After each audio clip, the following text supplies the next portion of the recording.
Фен среща на 14 април от 13 часа в МОЛ Сердика център София. Кога казвате се фен срещата, понеже аз имам много да зубра, т.е. да уча за теста на госпожа Манджурова по математика. Фен срещата ще е на 14 април, неделя, което е неучебен ден от 13 часа. Ало, Ивет, значи няма да повярваш, фен среща и в мола. Понеже може да направи страхотни селфита. А нещо там безплатно ще раздават ли?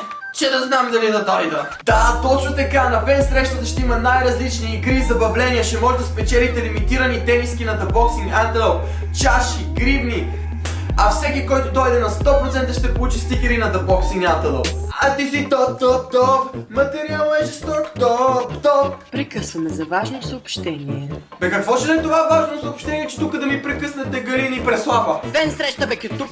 Фен среща. Че ще има ли там нещо фолк певици, танци, ала.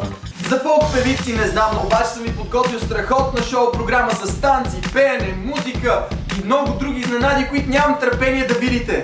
Даже и аз нямам търпение да видя, за това отидох при баба Гичка да ми погледне в бъдещето. 15 секунди. Бабо Гичке! Губи съм, да, Извинявай, че се забудих, ама ще има фен среща на The Boxing Antelope. Искам да ми кажеш какво ще се случи на нея. Бъдещето добре. Днеска нещо обаче не ми работят силите. Не става просто, разбираш ли. А за 20 лева така, бъдещето ще ти се разясни ли? Ами за 20 лева май ще проработят нещата, да. На фен срещата ще е много готино, ще се забавлявате. Много хора, много награди, подаръци, да. Супер, много благодаря, бабо Гичке! Взимам си и парите, да знаеш. Няма проблем. Чакай, направи ми 20 лева! Ма си без това си измислих нещата. Още си ме пива. Затова заповядайте, наистина много ще се радвам да се видим, да си поговорим, да се снимаме, да разпиша каквото искате и общо взето да се забавляваме страшно много. Какво забавление? Всички по местата! Двойки ще ви напиша! Сега ще ви дам един тест по математика да се позабавлявате малко. Че това момче от моя клас. Бе, какви фен срещи организираш ти, бе? Кога ще дойдеш на време за моя част най-накрая? Сега ще звъна на майка ти, да? Ако не знаете как да стигнете до МОЛ Сердика, ето тук на екрана съм ви отбелязал на картата къде се намира точно, а пък по-долу в описанието е точният адрес. Така, за всеки случай, защото аз се загубих 2, 3, 9 пъти. Да.